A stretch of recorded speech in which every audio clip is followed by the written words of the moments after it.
లా social media చూస్తున్న మిత్రులందరికీ నమస్కారం. ఈరోజు మనం చర్చించబోయేటటువంటి అంశం భరణం కోసం భార్య ఖాళీగా ఉండాలా లేదా అనే సబ్జెక్ట్ మీద ఈరోజు మనం ఈ ఎపిసోడ్ని నిర్వహించడం జరుగుతుంది. గత కొంతకాలంగా మీకు ఎన్నో రకాలైనటువంటి ఈ లీగల్ పరమైనటువంటి అంశాలపై అవగాహన కల్పించే ఉద్దేశంతో ఈ లా సోషల్ మీడియా వివిధ ఎపిసోడ్లను కూడా నిర్వహించడం జరిగింది. మేము తయారు చేసినటువంటి ఈ ఎపిసోడ్స్ మీకు అందాలన్నా ముందు మీరు సబ్స్క్రైబ్ చేసుకోండి. అదేవిధంగా బెల్ ఐకాన్ని మీరు ప్రెస్ చేయడం ద్వారా మేము చేసేటటువంటి నోటిఫికేషన్స్ అన్నీ మీకు అందుతాయి. అయితే ఈరోజు అంశంలో కనుక మనం వెళ్ళినట్టయితే భార్య కోసం భర్త ఏ రకంగా కష్టాలు అనుభవిస్తాడు, అదే రకంగా భార్యకి ఏ రకంగా చేదోడు వాదోడుగా ఉంటాడనే అంశం మీద మాట్లాడుతున్నప్పుడు ఈ మధ్య కాలంలో ఎక్కువగా భార్యాభర్తలు విడిపోవడం అనేది ఎక్కువగా జరుగుతుంది. దీంట్లో భాగంగా భర్తలు ఎక్కువగా ఈ 498 కేసులు కానివ్వండి, లేదనంటే మెయింటెనెన్స్ కేసుల్ని భార్యలు ఫైల్ చేయడం, దాన్ని వీరు ఇబ్బందికరంగా పరిగణించడం, కొన్ని సందర్భాల్లో భార్యలు చేసేటటువంటి కొన్ని ఈ కేసులు తప్పుడు కేసుల వల్ల భర్తలు ఇబ్బందికరమైనటువంటి పరిస్థితుల్లో జైలు పాలు కావడం కూడా జరుగుతుంది. అయితే భర్త నుంచి వచ్చేటటువంటి భరణం కోసమే కొంతమంది భార్యలు ఈ మెయింటెనెన్స్ కేసులను ఫైల్ చేయడం ఫ్యామిలీ కోర్టుల్లో, దాని ద్వారా వచ్చినటువంటి మెయింటెనెన్స్ని ఎంజాయ్ చేయడం చేస్తున్నారు.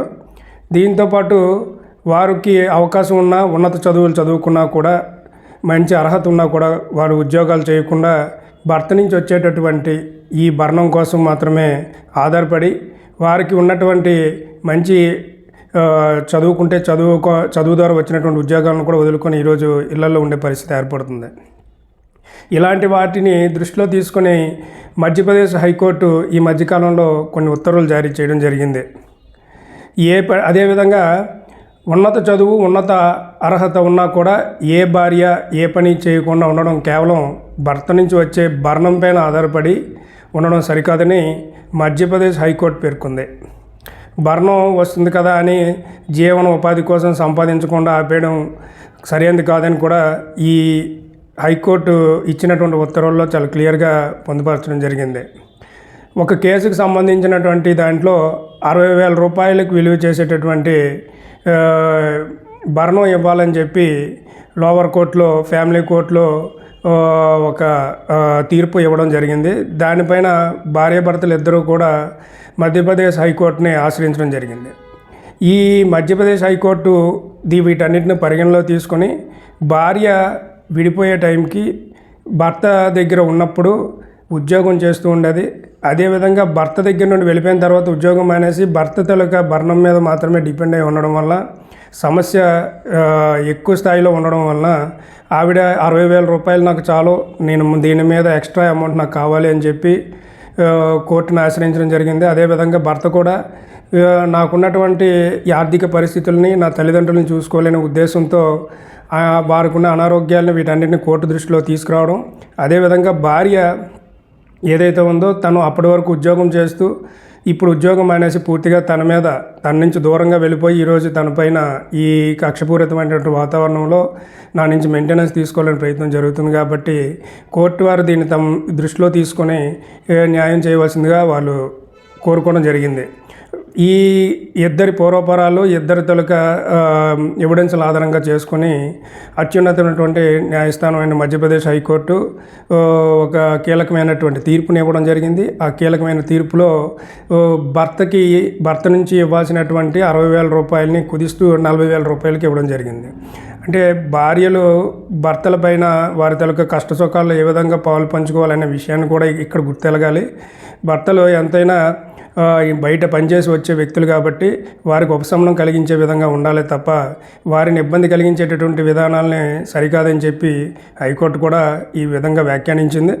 అదేవిధంగా 498 కేసుల్లో కొన్ని విషయాలు మీరు పరిగణలో తీసుకుంటే కొంతమంది చిన్న చిన్న మనస్పర్ధలకే 490 కేసులు వేసుకోవడం కూడా జరుగుతుంది. అలాంటి వారి మీద అత్యున్నత న్యాయస్థానం సుప్రీంకోర్టు కూడా కొన్ని గైడ్లైన్స్ ఇచ్చింది. ఇంతకుముందు అరెస్టులు అనేవి ఉండేవి 498 కేసుల్లో. ఇప్పుడు వాటిని కూడా కోర్టు ఆలోచించి పరిగణలో తీసుకుని ఇకపైన అరెస్టులు అనేవి లేకుండా కూడా జడ్జిమెంట్లను ఇచ్చి రక్షణ ఇంట్లో ఉండేటటువంటి వ్యక్తులకే కాకుండా అత్త మామ అందరిపైన కూడా చట్టపరంగా చర్యలు తీసుకోకుండా దీన్ని చట్టబద్ధంగానే ఆపే ప్రయత్నం చేసి కొన్ని రకాలైనటువంటి మౌలిక ఆదేశాలతో కోర్టులోనే ఇకపైన అటెండ్ అయ్యేటట్టుగా కోర్టు పరంగానే ముందుకు వెళ్ళాలి, కానీ అరెస్టులు లేకుండా కొన్ని రకాలైనటువంటి తీర్పుల్ని ఇవ్వడం జరిగింది. ఈ రకంగా తీర్పులు ఇవ్వడం ద్వారా భారతదేశ చట్టాలలో అందరూ సమానులే అనేటటువంటి ఏకాభిప్రాయ భావాన్ని ఇవ్వాలని చెప్పి ఈరోజు దేశ అత్యున్నత న్యాయస్థానం తన తీర్పుల ద్వారా వెలువరిస్తూ భారతదేశ అభివృద్ధికి ఎంతగానో తమ వంతు మంచి సత్ఫలితాలను ఇస్తుందని చెప్పి ఆశిస్తున్నాం. ఈరోజు ఈ మిత్రులందరూ కూడా, ఈ వీడియోని చూస్తున్నటువంటి మిత్రులందరూ మీ యొక్క ఇన్ఫర్మేషన్ ఏదైనా మీకు ఇబ్బందికరంగా ఉండేటటువంటివి ఏమైనా ఉన్నా కూడా మాకు కిందన స్క్రోల్ ఇస్తున్నటువంటి నెంబర్లకు తెలియజేయండి. మీకు మేము ఉచిత న్యాయ సహాయమును అందించడం జరుగుతుంది. మిత్రులు, ఇంతటితో నమస్కారం.